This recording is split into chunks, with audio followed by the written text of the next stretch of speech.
Oja ji, Sri Subramaniam ji, and the learned audience. I thought the best way to get into this rigmarole, high quality rigmarole, would be to explain how we are getting into this. Gentlemen, you must be knowing that we have got a Right to Information Act 2005 and the IT Act of 2000 as a backdrop of the conscience keeping in policing. Our CMC has got into the application software development for policing in Goa, and we have computers right up to the police outposts, because our penetration of computers have got to primary schools, so it cannot be, the outposts cannot be left out. They're very important in Goa. And the data that is generated at the police stations, at the sub-inspector's hands on FIRs, are always loaded to be monitored at the Deputy Superintendents of Police's level, and the connectivity presently with the BSNL, and we look forward to the high bandwidth optical fiber connectivity to all police stations in another 2-3 months' time, by end of November. Our idea is that the transferable information which does not have a secrecy angle which can affect investigation should be shared openly. Under the RTI Act, the Chief Information Commissioner had to find some of the police officers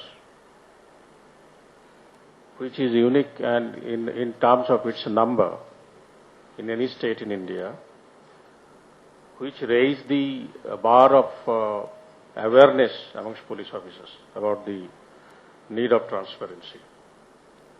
And transparency also needs the flow of information from right to the outpost, right from the outpost to the head office, to the DGP's office, and to the Secretary Homes.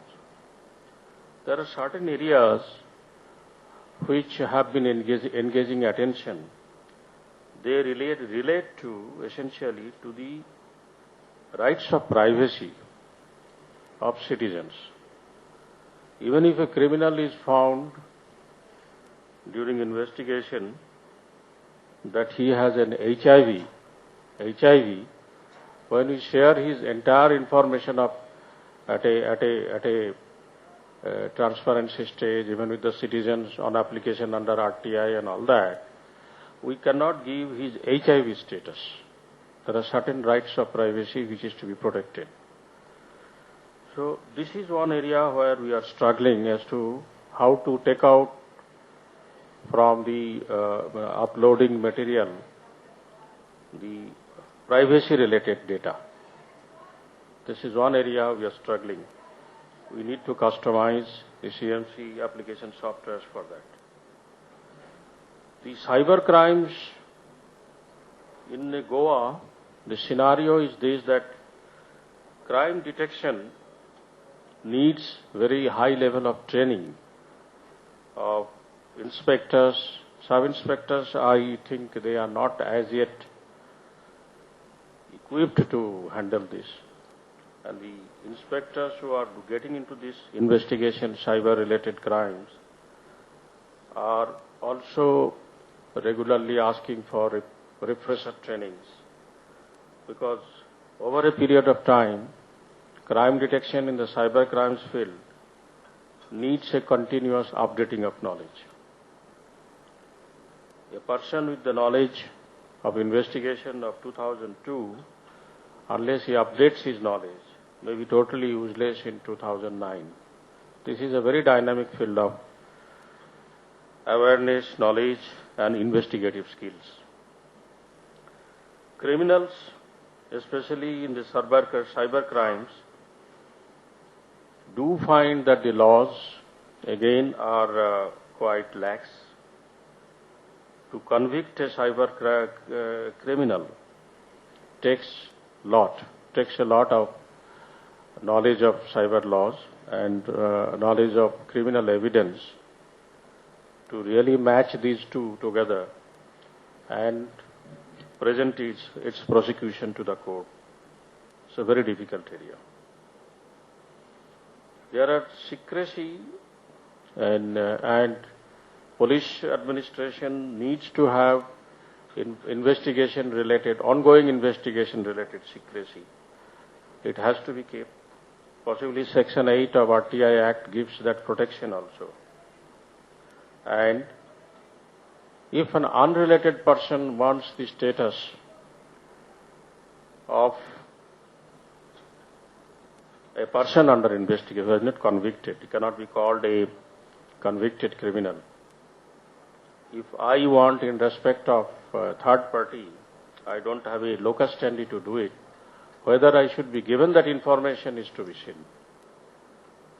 What locus standi I have to ask for that information under RTI Act. And the process of securing the information into your system, getting it from the ground level officers, field officers, that is another issue, that is easier issue, rather than parting it at the PIO, Public Information Officer stage to citizens. There are tremendous amount of credit card related forgeries, credit card related withdrawals from the bank, cheating, frauds. These are areas of a new age. The cyber is crime.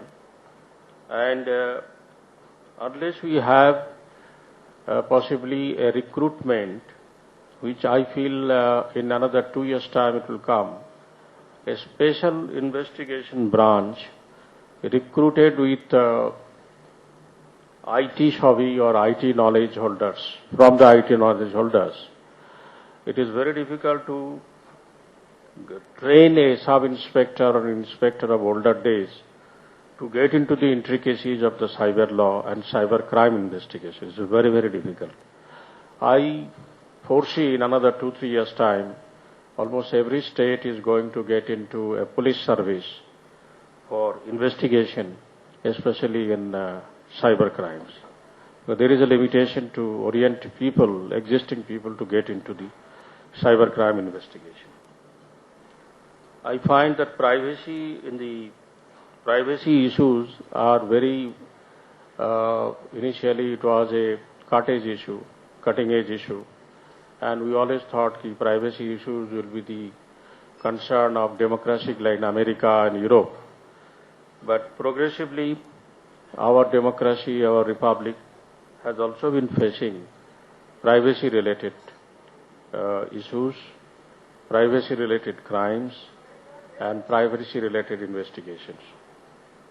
Though we do not have much of a bank of case laws on the privacy, this thing by our top courts, maybe the bulk is very, very minimal as of now.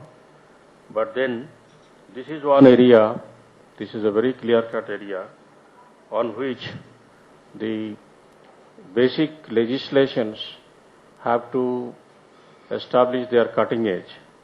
They cannot be an amorphous body of law with the progress of cyber age in India.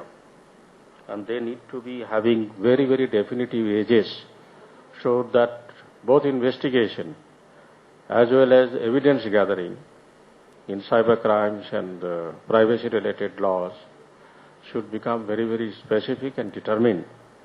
Prosecution of these cases in the court is one area that will also possibly benefit if the amorphous nature of the cyber crimes in privacy aspects